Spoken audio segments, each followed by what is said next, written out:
완전히 안 주셨네, 갑자기. 한동훈 화이팅!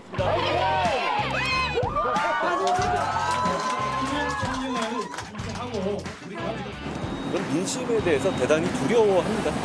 민심을 제가 평가하거나 분석하는 입장이 아니고요. 전 민심을 두려워하겠습니다. 한동훈 후보에 대한 여론은 저는 약간 인기라고 생각을 하고요. 그게 어떻게 보면 정치인으로서 검증된 여론은 아니라고 생각을 합니다. 자, 지금 국민의힘의 당권 주자들 연일 영남 지역 방문하고 있죠. 특히 한동훈 전 위원장 어제는 대구, 오늘은 부산 일정을 소화하고 있는 상황입니다. 그리고요, 그 사이에 여론조사 매일같이 나오고 있죠. 오늘도 여론조사 한 가지가 나오는데요. 가장 최신 조사 내용입니다. 한국갤럽 국민의힘 당대표 선호도 조사인데요. 지금 일단 이 그래프는 이념 성향 지지정당 상관없이 전체입니다. 전체 결과가 나온 건데 한동훈 28% 나왔고요. 그리고 나경원 19%, 원희룡 13%, 윤상현 7% 이런 순서입니다. 뭐 전체 조사인데도 한동훈 전 위원장이 가장 앞서고 있는 결과 나왔죠. 자, 그러면은 이 조사 결과를 조금 더 좁혀서 국민의힘 지지층만 보겠습니다. 조사 내용을 좁히면 숫자가 압도적으로 커집니다. 한동훈 55%, 절반을 넘어섭니다. 그리고요, 두 번째가 원희룡 19%고요. 그 다음이 나경원 14, 윤상현 3입니다. 앞서 전체 결과보다 한동훈 전 위원장의 선호도 이게 훨씬 높아졌죠. 자, 배종찬 소장 오랜만에 뉴스와이드에 지금 나와 계신데요. 지금 한동훈 전 위원장을 향한 경쟁자, 그리고 경쟁자뿐만 아니라 당내에선 특히 지방자치단체장들의 견제가 뭐 엄청난데요. 이런 상황에서도 국민의힘 지지층에서 지지율이 절반을 넘어가는 50%를 넘어가는 숫자를 기록하고 있다는 거, 이거 어떤 의미를 좀 봐야 될까요? 네, 가장 큰 이유는 총선에서 참패한 책임은 있지만 그럼에도 불구하고 세 가지 이유가 있습니다. 첫 번째로는 한동훈 후보의 팬덤이 있다는 거. 두 번째는 이재명 전 대표와 대립각을 세우고 있는 인물이 한동훈 후보라는 거. 예. 그래서 이제 국민의힘 지지층들이 결집하는 것이고요. 또 하나 우리가 오해를 하면 안 되는 것이 그럼 윤석열 대통령과 좀 갈등이 있는데 그럼에도 불구하고 거리두기를 하고 있거든요. 그 부분에 대해서도 국민의힘 지지층은 나쁘게 안 보는 겁니다. 왜? 윤석열 대통령은 윤석열 대통령, 한동훈 후보는 한동훈 후보. 그래서 윤석열 대통령과 차별하는 것도 앞으로의 국민의힘 경쟁력을 위해서는 필요하다. 이 세 가지 이유로 인해서 어대한 국민의힘 지지층에서는 어대한 어차피 대표는 한동훈 현상이 나타나고 있습니다.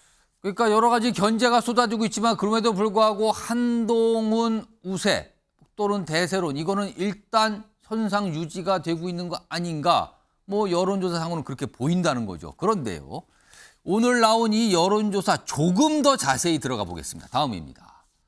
여기 보시면요, 국민의힘 당대표 선호도하고 여기 작은 제목으로 국민의힘 지지층과 무당층을 더한 겁니다.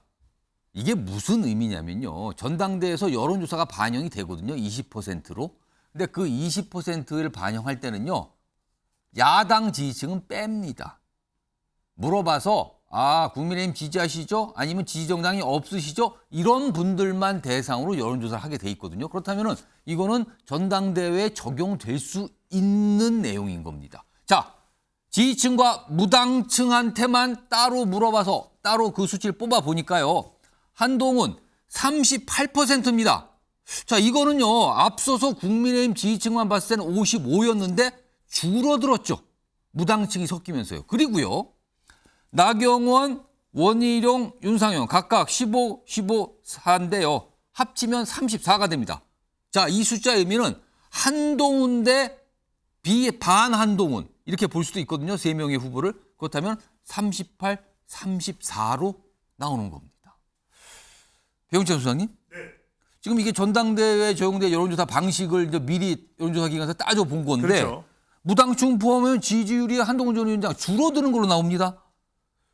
그리고 한동훈 대 반한동훈 또는 비한동훈을 이렇게 대비하면 비슷하게 나오기도 하고. 그렇죠. 이걸 어떻게 봐야 됩니까? 당원까지 이렇게 된다면 어대한이 아니라 어대몰 어차피 대표는 모르겠는데요. 이렇게 돼버리는 거거든요. 그러니까 이렇게 되는 이유는 무당층 지지하는 정당이 없다를 포함하니까 한동훈 후보의 파괴력이 좀 줄어든다. 그런 이유는 당원은 아직까지는 모릅니다. 그런 이유는 무당층 지지하는 정당이 없다는 국민의힘 지지층이 아니니까 여기에서는 한동훈 후보의 팬덤이 그렇게 강하지 않다. 그러니까 말 그대로 외연확대가 제한적이다. 만약에 이렇게 되면은 1차 투표에서 끝나는 게 아니라 38대 방금 전에 국민의힘 지지층과 무당층을 합한 것은 한동훈 후보 대 다른 후보 38대 34거든요. 예. 그러면 결선 투표를 갈 수밖에 없다. 그때 제일 중요한 표심이 영남 당원 표심이 될 걸로 보입니다. 자, 그럼요. 최경철 매일신문 편집위원도 오랜만에 나오시는데요. 그러면은 한동훈 팬덤이라는 게 통상 이해가 됩니다. 그렇다면 그거는 국민의힘 지지층을 중심으로 형성이 돼 있는 거고 중도층 또는 무당층은 한동훈 전 비대위원장에 대해서 생각만큼 그다지 관심이 높지 않다. 이렇게 볼 수 있는 겁니까? 그렇게도 볼 수 있을 터인데 예. 지금 전당대회까지 한 달 가까이가 남았습니다. 예. 그래서 지금 뒤집어질 요인들이 엄청나게 많다. 그래서 지금 여론조사라든가 지금의 평가는 별로 무의미하지 않을까. 지난번 3.8 전당대회, 지난해 김기현 대표가 될 때 예. 그때 김기현 대표는 정말 한 자릿수에서 출발했거든요. 처음에 시작할 때는 그렇습니다. 정말 한 자리였습니다. 한철수 후보와 상대가 안 될 만큼 엄청난 차이가 났습니다마는 예. 결선 투표도 가지 않고 50%를 넘기면서 바로 당대표를 거머쥐었거든요. 그러니까 김기현 대표도 아주 짧은 시간에 올라왔었고 예. 그리고 2021년도 이준석 대표가 6월 달에 전당대회 때 그때 당대표가 될 때도 이준석 대표도 짧은 시간 안에 굉장히 지지율을 끌어올렸거든요. 예. 그렇기 때문에 지금 한 20여일 남은 기간도 굉장히 긴 기간이다. 그렇기 때문에 한동훈 의대한이라는 이 프레임은 얼마든지 무너질 수 있는 것이기 때문에 예. 앞으로 변수는 얼마든지 널려 있다. 이렇게 볼 수 있겠습니다. 서영주 맥 정치사회연구소장께는요. 만약에 한동훈 전 위원장을 뺀 다른 세 후보가 전당대회 전에 만약에 단일화를 한다면 그렇다면 1대1 구도가 되는 거거든요. 그렇다면은 어떤 현상이 발생하는 겁니까? 뭐 이제 상황마다 다르겠죠. 시기를 막판에 가서 세 명이 뭉치느냐 아니면 초반부터 뭉치느냐인데 초반부터 뭉치는 거는 의미가 없죠. 지금 현재 흐름 추이를 봐서는 1대1 구도면 결선을 안 가면 한동훈 후보가 유리한 거 아니겠어요?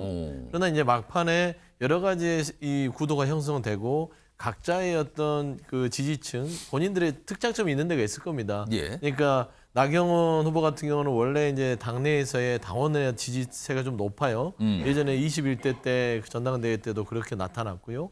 원희룡 후보 같은 경우는 한동훈 후보랑 좀 겹치는 지지층을 가지고 있어요. 그러니까 이 둘을 이제 친윤 세력에서 내보낸 거는 둘이 그런 지지층을 각자 합쳐서 결선까지 가봐라라는 작전인데 뭉쳐버리면 그 효과를 빨리 뭉치면 볼 수 없죠.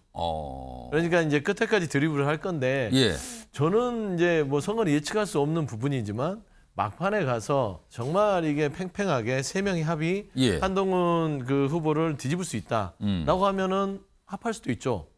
그런데 제가 봐서는 그 전에 네 명이 세 명으로 줄어들 공산도 있다. 저는 그렇게 봐요. 이제 합종연행이 또 일어날 거예요. 그리고 틀림없이 중반 정도 지나가면 거의 구도가 잡혀갑니다. 그다음에 용산의 공격은 더 거세질 거예요.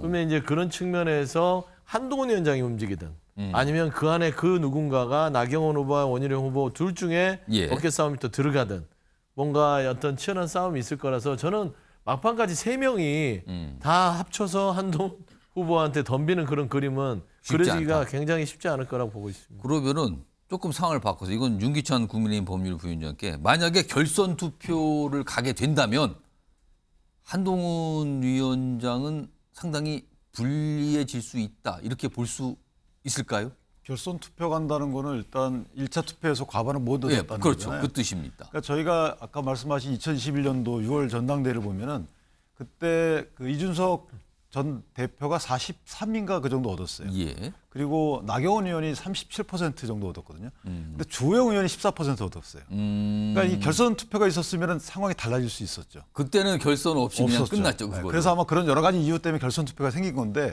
어쨌든 결선을 간다는 것은 과반을 못 얻었다는 거고 예. 과반을 못 얻었다는 것은 사실은 이제 펜이 짙어진다는 거기 때문에 예. 거기서 인위적인 단일화가 되는 거잖아요. 그렇습니다. 그렇기 때문에 인위적인 단일화를 당한 분의 반응이 만약에 극렬하게 반대하지 않는다면 그러면은 저는 결선 투표에서 다른 결과가 나올 수 있다. 1차 투표하고. 다만 이제 단일화를 당하신 분 인위적으로 결선 예. 투표 때문에 그분의 반응 자체가 만약에 뭐 그분이 다른 한동훈 전 비대위원장을 지지할 수도 있는 거 아니겠어요? 그렇게 되면 또 다른 게 벌어지겠지만 어쨌든 만약에 2, 3위가 그 화학결합이 된다 그러면 예. 그건 충분히 얘기가 달라질 수 있는 거죠.